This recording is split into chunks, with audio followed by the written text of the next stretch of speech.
Hola, buenas tardes a todos. Bienvenidos y bienvenidas a una nueva charla de la Fundación Andanatura. Mi nombre es Ana de Aro y ya sabéis que nuestro objetivo aquí es acercar a las empresas andaluzas todos aquellos temas que creemos que pueden ser importantes para las pymes, para ayudaros a desarrollar vuestra actividad con más solvencia y eficacia en el medio rural.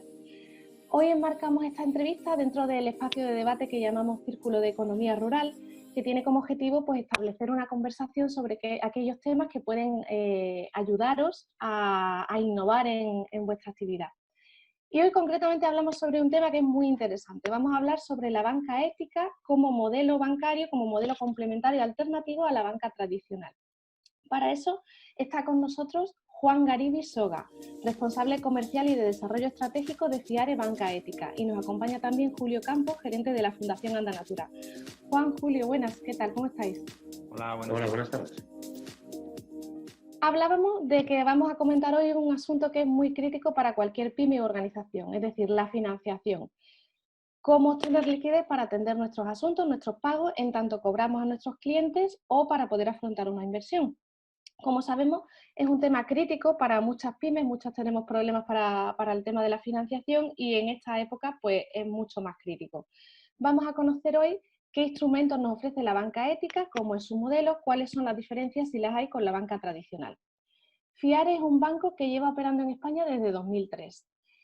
Su inicio lo situamos en el País Vasco, importando un modelo italiano, y en la actualidad tiene oficinas en Bilbao, Madrid y Barcelona.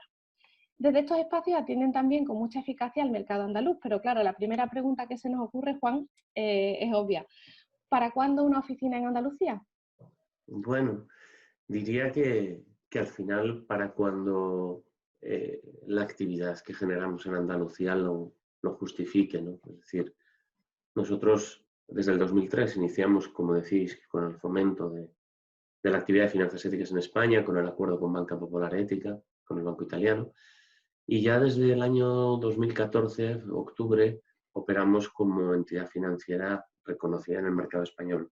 Empezamos con una oficina en Bilbao, hace 2 años inauguramos oficina en Madrid, este año teníamos previsto inaugurar la oficina en Barcelona, se ha suspendido la inauguración por el coronavirus, pero bueno, vamos creciendo a medida que nuestra actividad se va desarrollando, ¿no? Entonces, bueno, pues diría que no depende tanto de una decisión del banco con visión de algún objetivo así extraño, sino más como una respuesta a la actividad que vamos desarrollando en cada zona.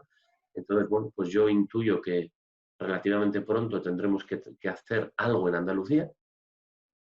No sé si será una oficina o no, en la medida que hoy en día las oficinas pues cada vez se abren menos en el sistema financiero. En cualquier caso, nos consta que al margen de la oficina física, FIARE atiende sin problema a sus clientes andaluces desde el País Vasco, desde Madrid. Pero Juan, te quería preguntar, para las personas que nos están escuchando o nos están viendo, ¿nos podrías dar una definición fácil, básica, de en qué consiste la banca ética y en qué se diferencia del modelo tradicional de banca? Bueno, fundamentalmente hay una cuestión de fondo, ¿no? Que es la relación entre medios y fines, ¿no? En la economía capitalista convencional, el beneficio es el objetivo y las personas o la actividad son el medio para conseguir ese objetivo. En una actividad orientada hacia el desarrollo de la comunidad y de las personas, como son las finanzas éticas, las personas y su actividad son el fin y obtener el beneficio pues puede ser un medio, es decir, es una consecuencia de una actividad que se realiza, pero no es lo que se persigue. Y eso supone maneras diferentes de organizarse. Nosotros somos una cooperativa sin ánimo de lucro, donde cada persona tiene un voto, sea cual sea el porcentaje de capital que tenga, donde nadie puede tener más del 1% de capital para evitar grupos de control, donde no pueden participar como socios y socias ni recibir financiación partidos o fundaciones de partidos políticos para evitar cualquier tipo de control externo y donde solo financiemos proyectos que tengan algún tipo de valor añadido, ¿no? Social, ambiental, cultural. Entonces, desde ese punto de vista, fundamentalmente lo que hace un banco ético es hacer con los instrumentos financieros y con las técnicas típicas del sector financiero una actividad en beneficio de la comunidad. Por tanto, no financiaría determinadas cosas y sí financiaría específicamente otras y lo haría además desde un punto de vista más de compromiso y de implicación en el desarrollo de esos sectores que de captación de meros clientes. Nosotros en Andanatura trabajamos habitualmente con muchas empresas rurales, pequeñas, que desarrollan actividades que aportan valor al territorio. En algunos casos tienen problemas de rentabilidad. Tú nos comentas que la banca ética sitúa a las personas por delante antes de otras cuestiones. ¿Eso significaría, por ejemplo, que si yo tengo una pyme que desarrolla una actividad valiosa pero que no es rentable, aún así FIARE la financiaría? Bueno, dijéramos, si una actividad no es rentable de manera estable en el tiempo, cierra. Entonces, ahí no tiene sentido que nadie financie algo que no es rentable. Otra cosa es algo que no es rentable transitoriamente, pero que puede llegar a serlo, ¿no? Porque al final el dinero que nosotros gestionamos es el dinero de nuestros clientes y por tanto tenemos que poder devolvérselo. Y para eso tenemos que asegurar que prestamos a gente que lo va a devolver. Eso no significa que busquemos prestar solo, como se suele decir coloquialmente, a quien no lo necesita, porque tiene tanta potencia y tantas garantías que realmente no nos necesita y al que nos necesita, pues no le prestamos, ¿no? Que es lo que la gente piensa de los bancos. En este caso no es así. Hicimos un estudio de impacto en los primeros 15 años del banco, fundamentalmente en Italia. Más de la mitad de nuestros clientes de préstamo eran clientes que habían tenido rechazos previos en otros bancos. En muchos casos no tanto porque la actividad no sea rentable, sino quizá porque en ese momento no es rentable y está en un proceso de obtención de rentabilidad, pero sobre todo por falta de comprensión del lenguaje propio de esa actividad, ¿no? Porque, por poner un ejemplo, pues la entidad financiera no era capaz de entender el periodo de maduración que necesita una plantación de, por inventarme algo, pistacho ecológico, antes de poder dar fruto y poder recuperar la inversión, ¿no? Entonces, tú tienes que entender cuando hablas con una cooperativa qué es una cooperativa para entender qué le pasa, para entender cómo puedes ayudar y cómo puedes plantear la financiación. Si no conoces ese sector, el sector del asociacionismo, el sector rural, etcétera, pues al final hablas otro lenguaje y eso hace que se generen barreras y que lleve a que no la financies, ¿no? Pero sí creo que tarde o temprano cualquiera que pida un préstamo tiene que ser capaz de demostrar que en el tiempo va a ser rentable. Porque al fin y al cabo FIARE no deja de ser un banco, es un negocio bancario, como ya sabemos, y también necesitará ciertas garantías de la devolución del crédito, evidentemente. Juan, ¿por qué FIARE se ha fijado en el mercado andaluz para crecer? ¿Le otorgáis mucho crecimiento a vuestro banco en Andalucía? Pues en este momento aproximadamente entre el 10 y el 15% de lo que hacemos en España lo hacemos en Andalucía y diría que es el sitio sin oficina donde más actividad hacemos en España. No es tanto porque nosotros le hayamos otorgado ese espacio, sino porque lo ha demandado. Es decir, al final la realidad es la que es. Si a ti te piden financiación de Andalucía, pues es allí donde tienes que dar servicio. Y si te la piden desde otros sitios, pues darás servicio en esos otros sitios, ¿no? Más que responder a una estrategia, ha respondido a una demanda. Yo creo que en Andalucía hay un tejido de pequeñas empresas, de pequeñas cooperativas, de pequeñas asociaciones. Quizá no sean tanto monstruo o de tanto tamaño como pueden ser en otras zonas, pero hay muchas. Es verdad que tienes el elemento de la dispersión. Andalucía es enorme. Claro, yo les hablo desde Euskadi, donde acaba un municipio y empieza otro, ¿no? No hay transición. Pero también las distancias se acortan con la banca Internet, ¿no? Y con las videoconferencias que con el coronavirus pues tanto estamos viendo, ¿no? Entonces yo creo que más que ser una apuesta nuestra ha sido, bueno, pues un conocimiento cada vez mayor de la sociedad andaluza de lo que hacemos y una demanda cada vez mayor y nosotros contentos de poder dar respuesta y en la medida que esa respuesta siga continuando, pues lo que os decía antes, pues tarde o temprano nos va a demandar que demos una respuesta más desde allí y estructuremos algún tipo de respuesta operativa en la zona, ¿no? Como bien has dicho, nos hablas desde el País Vasco, eres vasco además. Allí el cooperativismo está muy asentado. Es un referente mundial, por ejemplo, todo lo que tiene que ver con Mondragón, ¿no? Desde donde han salido marcas tan importantes como Fagor, Teca, Eroski y por citar algunas. ¿Os interesa como banco especialmente el modelo cooperativo? Bueno, nosotros somos modelo cooperativo también, ¿no? Pero diría que el modelo cooperativo aporta elementos democráticos, participativos. No todas las cooperativas lo aportan y también lo aportan empresas que no son cooperativas. Y luego también el elemento mutualista, el elemento de apoyo mutuo. Y eso también se puede aportar en otras formas jurídicas. La forma jurídica no determina la bondad o maldad de un proyecto. Lo que sí es verdad es que, bueno, pues en un sector, por ejemplo, industrial, dices, bueno, ¿qué de bueno puede aportar esa empresa, ¿no? Pues su forma de gobierno, ¿no? Seguramente en un sector rural, pues es más difícil el modelo cooperativo, salvo las grandes cooperativas agrarias, y son pequeñas explotaciones de una familia, son una o dos personas, pues ahí no tendría sentido tanto el pensar que la respuesta va a ser a través del modelo cooperativo y quizá ahí el hecho de que sea, por ejemplo, ecológico, pues puede ser más importante que sea cooperativo, ¿no? En cada territorio hay que buscar un tipo de respuesta y en cada sector que sea coherente y que aporte valor añadido, ¿no? Entonces, para nosotros sí que el cooperativismo es un modelo importante. De hecho, pues, tenemos un acuerdo de colaboración con FAECTA, con la Federación Andaluza de Cooperativas de Trabajo Social, y estamos muy contentos con ese acuerdo, pero muchas de las operaciones que hacemos las hacemos con asociaciones, las hacemos con pymes, incluso con autónomos, con lo cual pues no es un requisito de entrada, por decirlo de alguna manera, ¿no? De acuerdo. En Andalucía, la experiencia que tiene Andanatura como fundación, que ya sabes que trabajamos con el tejido productivo, sobre todo con pymes y micropymes, vemos que en general tienen bastante dificultad para colaborar entre ellas, ¿vale?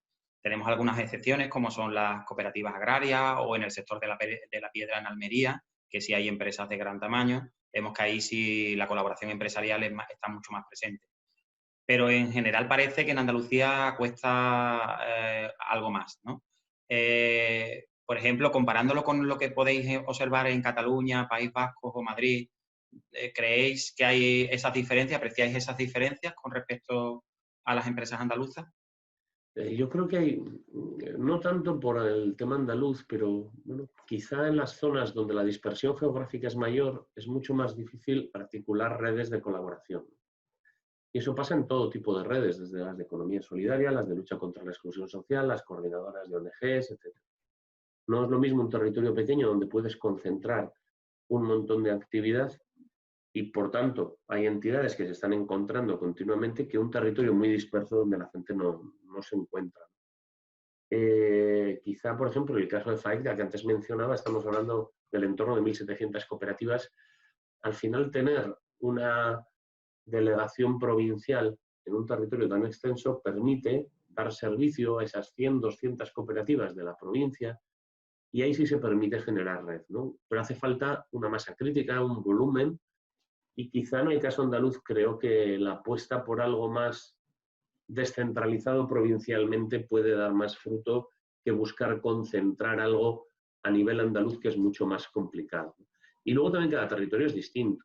Yo no voy a poner ejemplos para que parezca que quiero hablar mal de alguien, pero no funciona igual el mundo cooperativo en todos los territorios.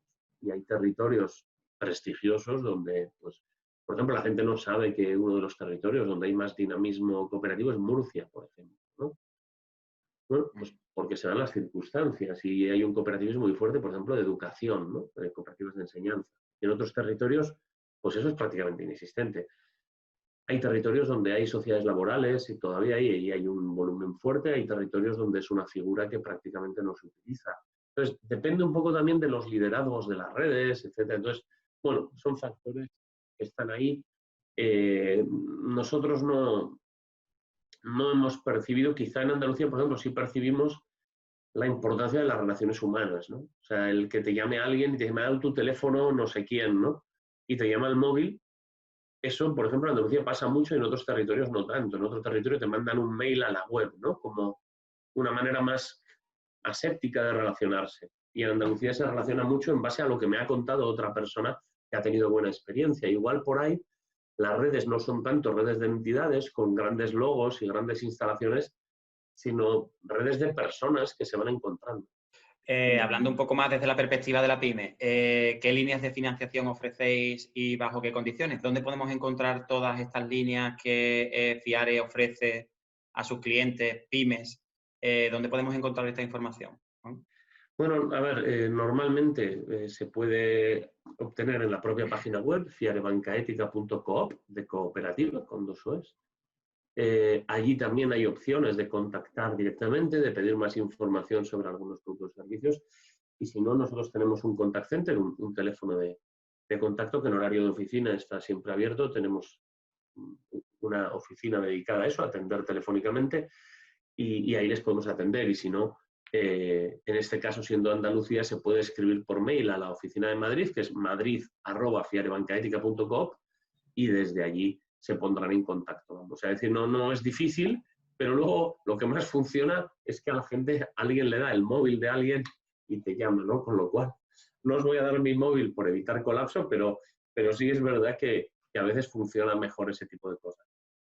Bueno, ahora nos dejas tu punto de contacto y lo pondremos, ¿no? Donde podemos dirigir a la gente que se quiera informar. Y en cuanto a las líneas de financiación a pymes, ¿qué nos puedes contar? Bueno, nosotros tenemos diferentes líneas en función del objetivo que prevemos, ¿no? Tenemos una línea específica para entidades que trabajan con la administración pública, sea en formato subvención, concierto, factura, convenio, porque a veces también se habla de subvención para la gestión de un servicio público. Es decir, si yo gestiono un centro de día, una residencia de mayores, yo soy una empresa que presta un servicio, no es una subvención, no me dan dinero por hacer algo, sino que me dan el precio por el servicio que yo presto. Pero por lo que sea, no se está haciendo muchas veces en formato factura, pero bueno, a los efectos para nosotros es lo mismo, ¿no? Entonces, si tenemos un producto específico para adelanto de este tipo de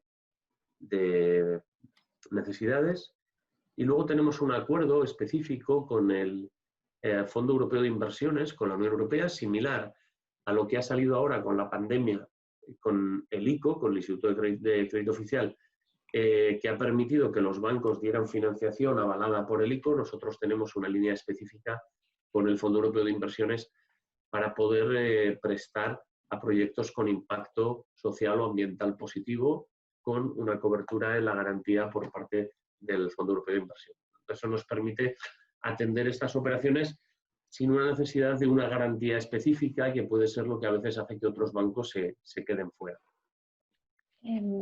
Juan, si te parece, a mí me gustaría volver en esta línea a los aspectos más prácticos para las pymes, ¿no? Que tú comentabas, haciendo uso de estos productos y demás. Si, por ejemplo, yo soy una pyme, mi empresa tiene unos números aceptables, tengo ese impacto social o de creación de valor positivo, otros bancos me han dicho que no. ¿Cómo podría yo plantear mi discurso? ¿Cómo os podría convencer para que me financiarais? Bueno, yo creo que fundamentalmente, para mí, pero bueno, esto también es una opinión personal, no es matemática. Para mí es muy importante la honestidad, ¿no? Al final el crédito viene de creer, ¿no? Y tú crees en alguien de quien te fías. Entonces hay que generar esa relación de confianza. Para eso lo más importante es poner las cartas encima de la mesa.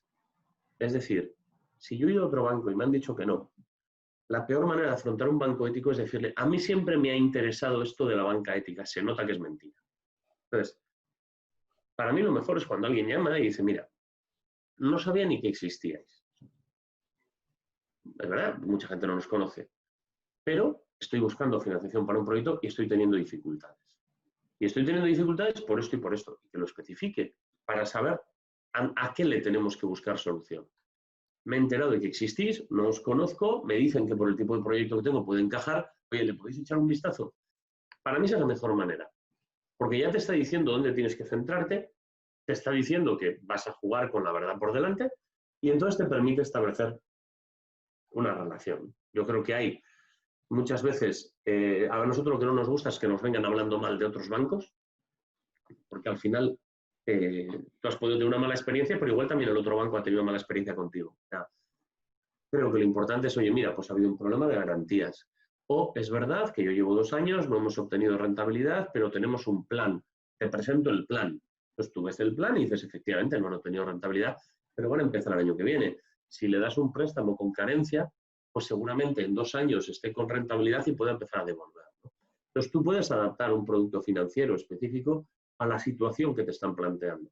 Si no te lo plantean claramente y te empiezan a marear y te empiezan a dar documentación, la documentación se contradice una con otra y intentan evitar aquello que creen que les perjudica no diciéndotelo, no se genera esa credibilidad y ahí no se funciona. Entonces, por mí, honestidad, los problemas es lo primero que se cuenta y desde ahí lo vemos, ¿no? Porque si a mí alguien me dice, oye, mira, que estoy en los ratios de morosidad, en cuanto miréis voy a saltarle, pues entonces no me voy a molestar en mirarlo. O sea, no podemos empezar a trabajar con este objetivo porque no va a funcionar. En cambio, hay otros que sí tienen solución, nos ponemos cuanto antes. Entonces hablamos eso de honestidad, de claridad y de un proyecto de futuro. Sí, efectivamente, para mí eso es lo fundamental, ¿no? O sea, no es tan importante cuánto ganas hoy, sino hacia dónde vas, ¿no? Y luego también, a veces dices, mira, yo no tengo beneficios, pero realmente no te estoy pidiendo que me compres la empresa, te estoy pidiendo que me dejes 20.000 euros para adelantar eso, un contrato que tengo con la administración pública o las ventas de este año a la cooperativa agraria o, bueno, pues igual puedo seguir teniendo unas pequeñas pérdidas hasta entrar en rentabilidad, pero lo que me están pidiendo no me compromete en esas pérdidas, ¿no? Porque es un porcentaje respecto a la facturación, no es el conjunto. Ahora, si me dice alguien, pues mira, estoy perdiendo dinero, necesito reestructurar la empresa, entonces necesito 600.000 euros que te subrogues en un hipotecario que yo tengo con otro banco, que no sé qué, pues entonces digo, no, espera, o sea, porque ahí sí me estás pidiendo que asuma el agujero que estás generando y eso no lo puedo hacer, ¿no? Por eso digo, o sea, tener un plan y tener claro cuáles son mis fortalezas y mis debilidades para que el banco se centre en intentar solucionar tus debilidades. Hay una cuestión que quería resaltar, la habéis comentado anteriormente, es el tema de la banca online. Entendemos que ahora mismo para cualquier empresa pues, es muy importante que la operativa sea fácil, que no sea engorroso operar. Quería volver a comentarlo porque, bueno, porque el hecho de que estéis en Madrid, en el País Vasco y demás, no es un problema para las empresas andaluzas, ¿verdad? No, al revés. O sea, quiero decir, en muchos pueblos de Andalucía seguramente tampoco hay en estos momentos oficina bancaria porque se están cerrando mucho, ¿no? Yo creo que igual que la videoconferencia es un canal de comunicación, aunque estemos a distancia, la banca online es lo más razonable en este contexto. Es verdad que para el que pone ahorro, para el que abre una cuenta, pide una tarjeta, la banca online es más fácil de entender. Para el que necesita un préstamo, un poco en la línea de lo que decía antes, lo online es más difícil porque generar credibilidad y confianza a través de mail no es fácil. De hecho, cuando escribimos un mail siempre parecemos muy serios, todos parece que estamos enfadados. Entonces, quizá ahí haya que complementar la banca online y el mail con una videoconferencia, con un verte las caras, oye, mira, te explico mi proyecto, te lo cuento, y ahí eso sí que tenemos que incorporar, ¿no? El buscar elementos de contacto que sustituyan la falta de contacto físico, que en general es muy necesario, y mi impresión es que en la sociedad andaluza en particular también. Vale, Juan, vamos a desmontar algunos mitos. Volvemos a tu condición de vasco y, por tanto, de observador externo. ¿Cómo ves la realidad desde el punto de vista de vuestros clientes andaluces? ¿Crees que desde fuera siguen viendo a las empresas andaluzas con una mirada llena de tópicos? No sé si podemos expresarlo así. Yo no lo veo, quiero decir, habrá como todo y en todas partes hay de todo.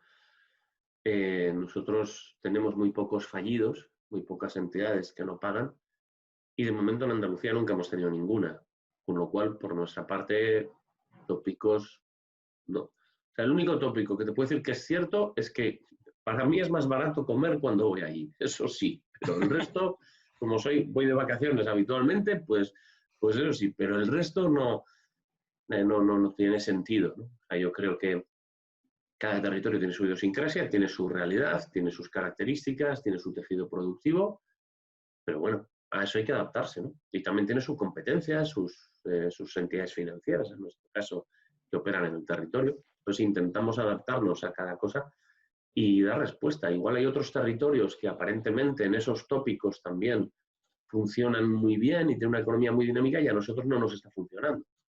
Y en cambio hay otros que no. Por ejemplo, en la zona norte a nosotros nos va muy bien en Galicia. Tampoco es un sitio donde digas aparentemente por tópicos que parezca que haya dinamismo económico. Pero bueno, hay tejido asociativo importante, hay también agricultura, hay también un sector primario fuerte. bueno, cada territorio tiene lo suyo, ¿no? O sea, yo creo que hay que evitar generalizaciones. En cuanto a la agricultura, en Andalucía tiene especial empuje ahora, bueno, ya lleva varios años así, el sector ecológico, del que además somos potencia mundial, estamos en el G10 ecológico y es hoy uno de los mayores productores de productos ecológicos. Por ejemplo, respecto a la superficie ecológica que se cultiva en España, Andalucía tiene la mitad, el 50%, ¿no? Casi. Dado el importante crecimiento que se le atribuye a este sector, con el siguiente valor añadido, ¿está FIARE sensible a esta ola a la hora de financiar las operaciones? Es decir, ¿os interesa especialmente el tema ecológico o el comercio ecológico? Bueno, para nosotros es un valor añadido, como decía antes, ¿no? Igual que en un sector industrial el formato cooperativo te da una medida de impacto, en el caso agricultura, pues el ecológico te da una aportación, ¿no? Pero creo que es importante dar una visión global del negocio. A mí, si un negocio se basa en la venta directa sin intermediarios dentro de un entorno rural, fija población en zona rural, para mí eso es bueno, para mí, para mi entidad, ¿no? Igual una producción ecológica centrada en la exportación, con condiciones laborales de aquella manera, pues el hecho de que sea ecológico tampoco lo justifica todo. Yo creo que es un elemento muy positivo.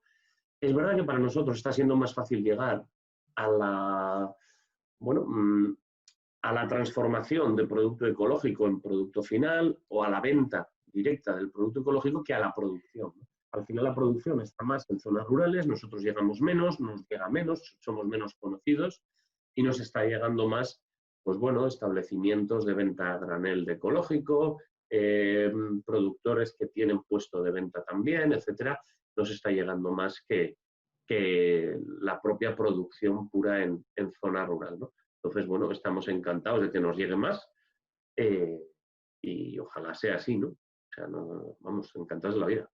Hay otro sector con el que Andanatura tiene especial relación, que es el emprendimiento.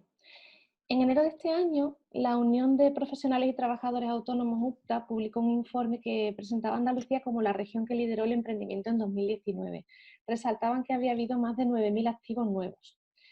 Y desde Andanatura habitualmente nos encontramos pues con eso, un tejido empresarial que cambia muchísimo, con emprendedores y emprendedoras en el sector alimentario, en el turístico, en la artesanía.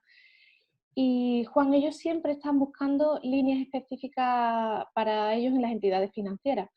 ¿El banco tiene en su punto de mira a los emprendedores? ¿Hay instrumentos específicos para las empresas que empiezan?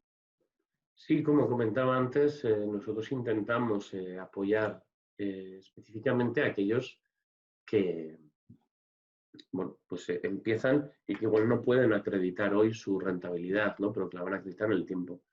Antes hablaba de la posibilidad de utilizar como garantía fondos europeos para proyectos que tienen impacto social positivo o incluso productos específicos para aquellas entidades que pueden trabajar para la administración pública en formato de facturación o subvenciones, ¿no? Pero que muchas veces tiene que ver con pues, desbrozado de montes públicos o cosas por el estilo, que también son elementos agrarios.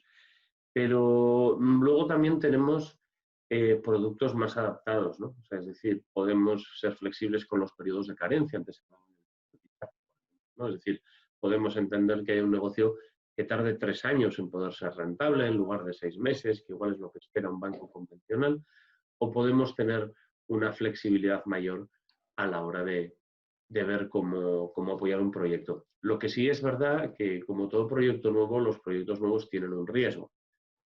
Entonces, lo que hay que intentar es también ayudar a la gente a que intente minimizar esos riesgos y trabajar en red para protegerse, ¿no? Es decir, al final, salir a mercado abierto a ver si vendo algo, pues eso no da muchas garantías, ¿no? Entonces, siempre es mejor pues trabajar con gente que te pueda ayudar en esos aspectos o trabajar con otras entidades que ya están dentro, ¿no?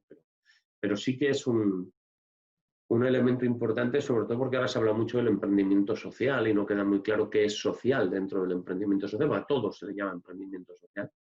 Entonces, sí que en el emprendimiento tenemos una llamada específica. El banco está trabajando mucho, tiene un plan específico de trabajo con menores de 35. Tenemos que ver cómo somos capaces de adaptarlo luego a los productos concretos. Aquí hemos creado un área dentro del banco que se llama Jóvenes por FIARE, con un grupo de personas de diferentes zonas que están participando activamente en los órganos del banco para intentar ayudarnos a diagnosticar cómo trabajar con ellos. Pues sí que creemos que pues en el emprendizaje, en la empresa joven, pues igual que en las personas jóvenes, pues hay un desafío de acompañarles en los primeros momentos para tener el cliente del futuro fidelizado porque le has acompañado en esos primeros momentos. Pues ha sido bastante interesante, Juan, la conversación contigo, como ya sabíamos, por eso era el pedirte esta entrevista o esta conversación. Muchas gracias por tu disponibilidad, por tu amable tiempo y cuéntanos un poco cómo podemos contactar con FIARE, cómo nos dirigimos a FIARE para contactar con el banco e iniciar ese primer contacto y si todo va bien, trabajar con vosotros. A ver, lo más sencillo es a través de la web, ¿vale? O sea, tú vas a fiarebancaetica.com y allí tienes un área específica de organizaciones y empresas, ¿no? O sea, particulares, por un lado, que sería más para abrir una cuenta, el ahorro, etcétera, y luego organizaciones y empresas para pedir la gestión de unos servicios, tipo, pues yo qué sé, giro de recibos o tarjetas o lo que sea, y luego también la financiación, ¿no? Desde ahí hay una opción de envío de mensajes, es decir, búsqueda de contacto que nos llega a nosotros al contact center que antes mencionaba. Hay también números de teléfono que van al mismo contact center y luego cada producto específico tiene su forma de contacto. El anticipo express, que es el préstamo para adelantar importes a la administración pública, este tiene su propio, dentro de la web, su propio espacio de contacto que si escribes a nosotros nos llega un mail. Y luego están los mails genéricos de cada territorio, que en el caso de Centro y Sur es madrid@fiarebancaetica.com. Y luego, aunque no debería decirlo, si llamáis al 656704571, contesto yo. Entonces, ningún problema, sobre todo porque como voy habitualmente a Andalucía por vacaciones, por interés personal o por lo que sea, pues aprovechan y me suelen pasar muchos temas de Andalucía, lo conozco, me gusta y así que ningún problema. O sea que lo importante, yo creo que en estos momentos con la pandemia lo que hemos descubierto es que a la gente no le preocupa cuántas oficinas tienes, ni siquiera le preocupa el 0,10 de más o de menos que le puedas cobrar. Lo que la gente necesita es seguridad. Necesita decir, alguien se va a ocupar de lo mío. Porque como ya no veo a nadie, ya no voy a ningún sitio, ya no... ¿Cómo sé que realmente alguien se ocupa de lo mío? Y para eso necesitas establecer un contacto personal y convencerte de que eso puede funcionar, ¿no? Entonces, por eso no tengo dudas de que por muchos canales internet que ofrezcamos, al final, tarde o temprano, tenemos que aparecer las personas, dar la cara y generar esa credibilidad. Entonces, tampoco pasa nada porque alguien me llame y, bueno, pues veamos desde ahí qué se puede hacer. Yo luego lo derivaré a otra persona o veré cómo podemos ayudar. Bueno, pues como podéis comprobar, la disponibilidad de Juan es total, ha dado hasta su número de teléfono, con lo cual es un lujo. Y bueno, Juan, pues nada, lo dicho, muchísimas gracias por tu tiempo y nos ha quedado bastante claro cuál es el modelo de banca que propone FIARE y bueno, para el que esté interesado, pues ya aquí está una información más que puede ser de su utilidad. Así que nada, gracias a ti también, Ana, por acompañarnos en esta entrevista. Gracias a vosotros y para los que nos estáis escuchando, nos estáis viendo, ya sabéis que estamos en redes sociales. Podéis encontrar Andanatura en Facebook, en Twitter y en Instagram. Tenéis nuestra web www.andanatura.org y podéis escribirnos también a fundación@andanatura.org. Muchísimas gracias por escucharnos y hasta la próxima. Gracias. Adiós, Juan. Un abrazo. Hasta luego.